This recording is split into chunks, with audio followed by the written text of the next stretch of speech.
Wrestling with Death.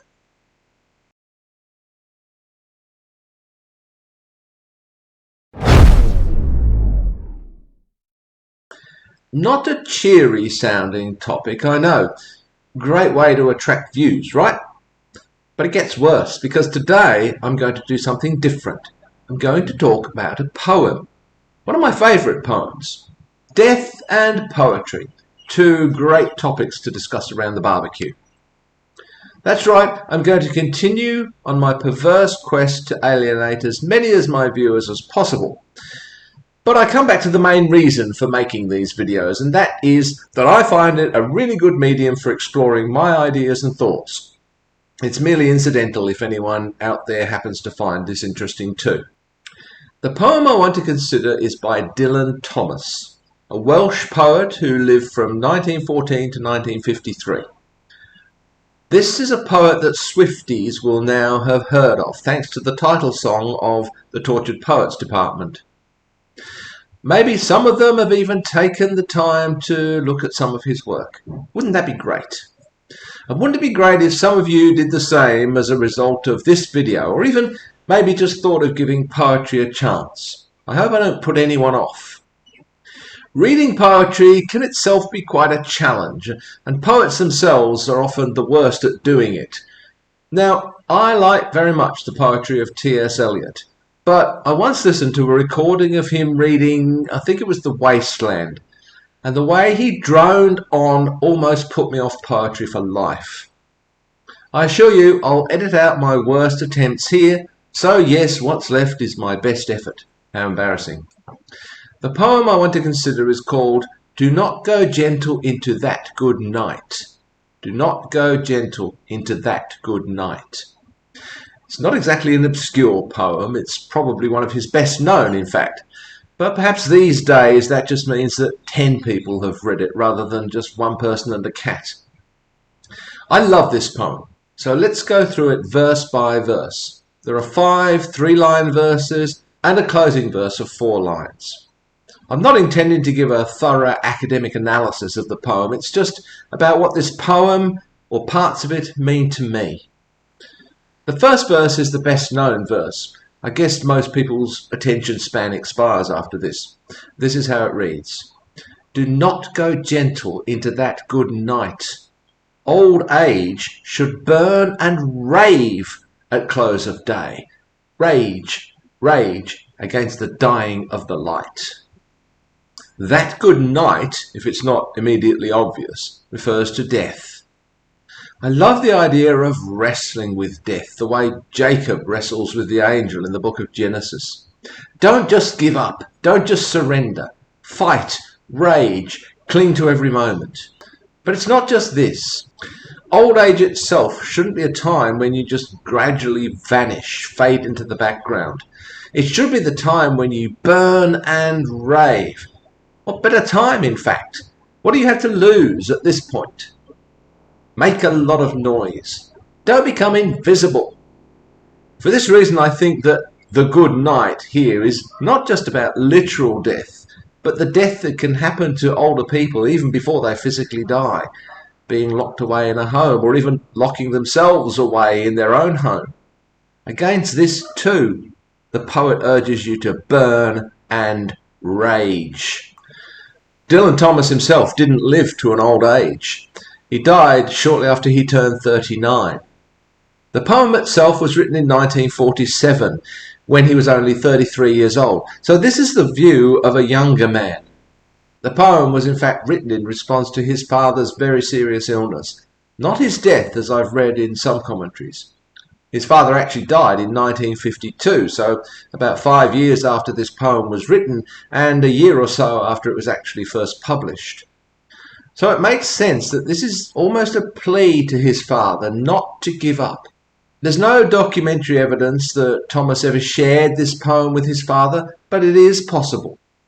On the other hand, maybe Thomas just wrote this more for himself than for his father. The poet himself didn't have the chance to rage against the dying of the light. If he'd lived longer, would his ideas have changed? Who can say?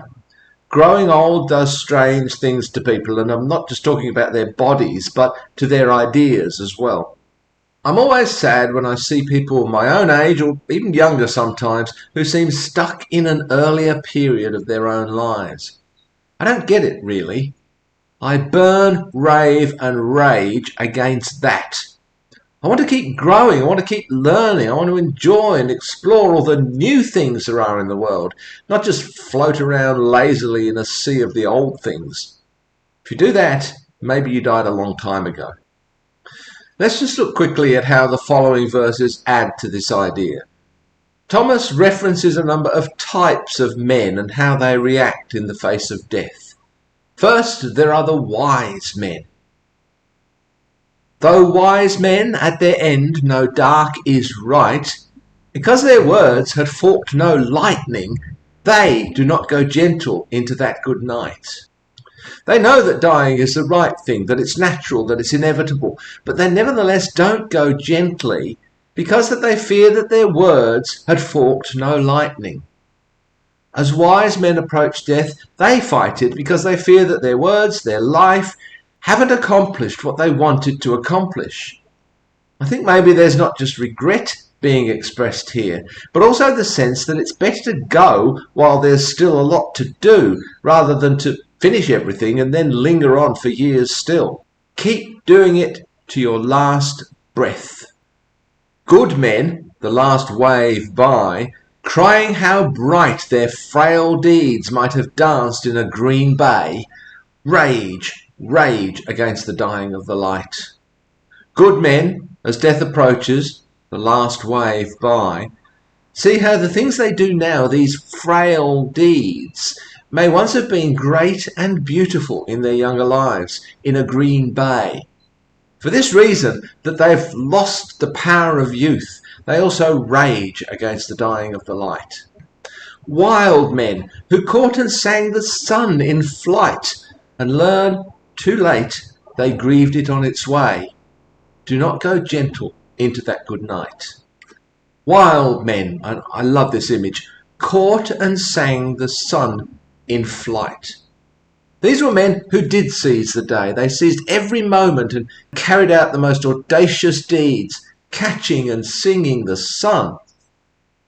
They realize only now, at this moment, at this last moment, that they grieved each passing of the sun.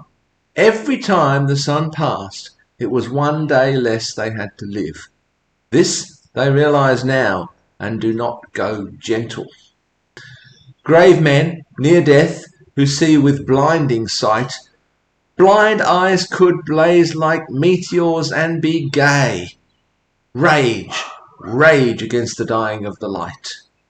Grave men, serious men who are near death, as sight is failing with blinding sight, now that they're facing death, would have their eyes blaze like meteors if they had the chance again.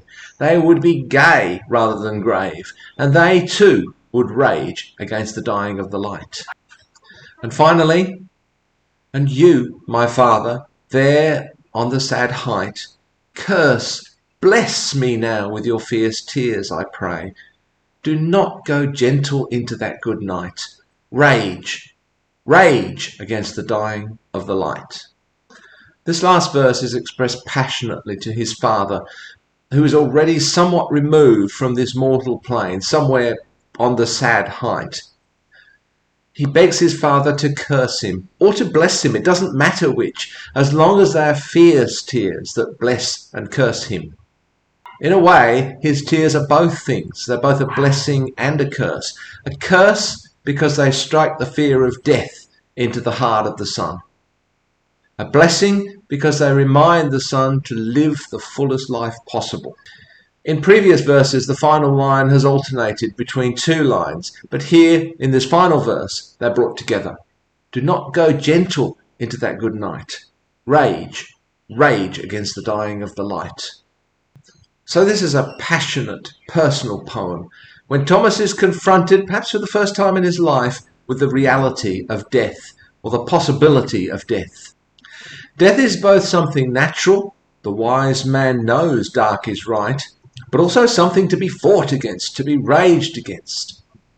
He wrestles with the regrets that the approach of death can bring. Regret that you haven't achieved what you hoped to achieve. Regret that you can no longer do the great things you once did in a green bay. Regret for not realizing sooner that every day that passed was one day less that you had to live. Regret for having lived without joy and blazing eyes. But there's also the admonition to go on fighting, to go on doing the things that matter to you, to leave the world with work unfinished rather than to die before you're dead. So there it is. I hope that wasn't too bad, too excruciating for you. I think there's a lot of wisdom in those lines. Just a little plug for poetry. It enables you to say things that you can't otherwise say. It's painting with words, and it leaves images in your mind that will stay with you forever if you let it.